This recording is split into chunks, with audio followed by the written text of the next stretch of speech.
Good morning, fellow classmates. It's Mark Graham from LOS611 and working on what I think is our last video. And we're kind of looking at discussing our 5 topics. So I'll kind of dive right in. I talk to you normally from my living room. Today I'm actually in my office, and yes, I have a TV in my office. Sometimes it's good to be the boss.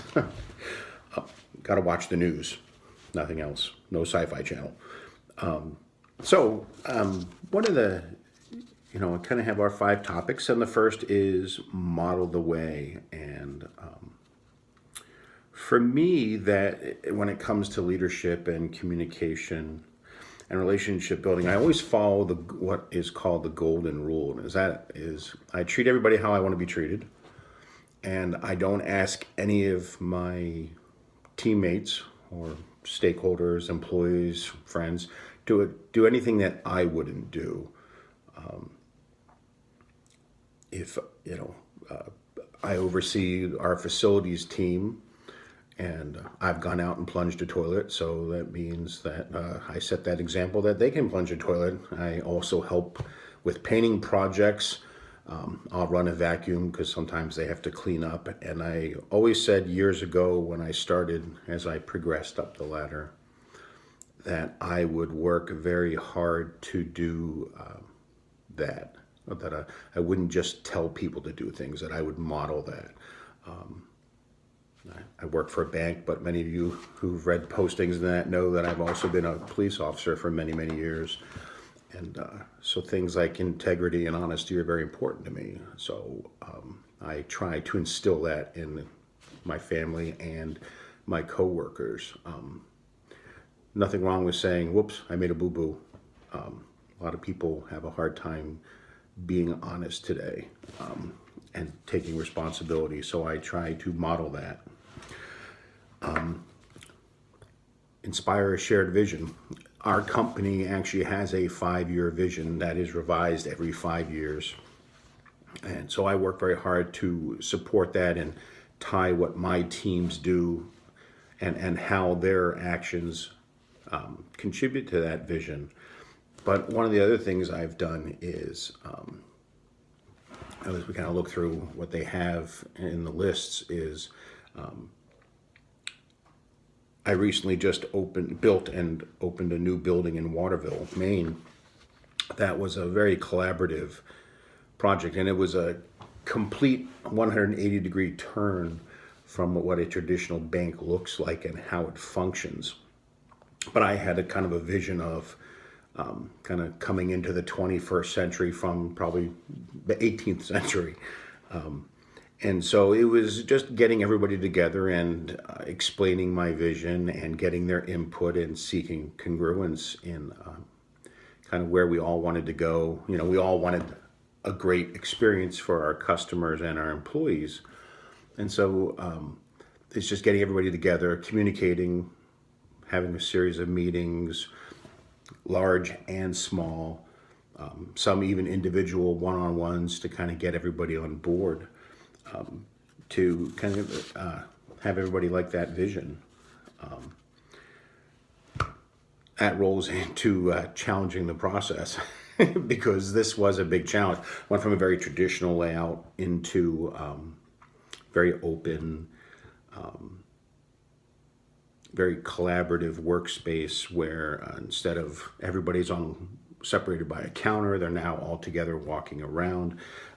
People went from having offices to desks in the middle of a lobby. And so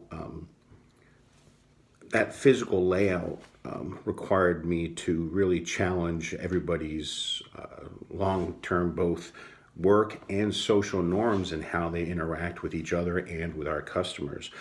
And so that's one way of challenging the process. Another thing, I used to be in manufacturing before I came to the bank, so I'm a huge fan of like lean manufacturing, where you eliminate the number of touches in a process, and that's kind of called continual process improvement. It's not about cutting things or people or costs. It's about how do you get from A to Z as efficiently as possible. And that's where you challenge the process from a manufacturing standpoint. The other part is, and this is a new buzzword at my company called organizational savvy, which is where you're challenging the process, where executives say, well, we've always done it this way. Well, there may be a better way, or an improved way, or a way where things just work better. And sometimes the efficiency will allow you to spend more time on the customer service aspect versus data entry, things like that. And the way you do that is enabling others to act. My facilities team has the highest retention and engagement rating in the company of 650 people. And that's because I kind of have 5 rules for enabling others to act. And that is, as they demonstrate their ability, I delegate tasks to them. It's not about passing the buck. It's about empowering them and allowing them to develop. I do regular mentor and coaching sessions with all of my employees. And I think that's critical. It's not just waiting till their 6-month review and saying, you do this good, you do this bad. You need to say this daily, hourly, weekly, so that when the review process comes, they'll self-identify and say, well, I think that, you've let me do this, I'm really happy, or, I'd like to take on more. And when they can self-identify, it allows for a much better communication process. I set clear expectations and I hold people accountable. And when you do those 5 things, and enable people to, develop, you have a much more cohesive team. You have a lot of people say, hey, I have an open door policy. But you shouldn't have to say that. People should just know, I'm empowered to act and I want to be able to talk. And then probably what's most dear to my heart is encourage the heart. We have a very large recognition program here, but it's very linear. And I think one of the reasons I have a high retention rate and engagement rate is, you have to know how each member wants to be recognized. And I think that's critical.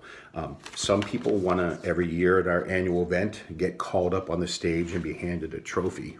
Sorry, those are my note cards. And some people just like an email from the president saying, hey, I heard you did this. This is a great job. Recognizing your people is critical. I opened the Waterville facility. I was on TV. I was with all the executives. It was a great day.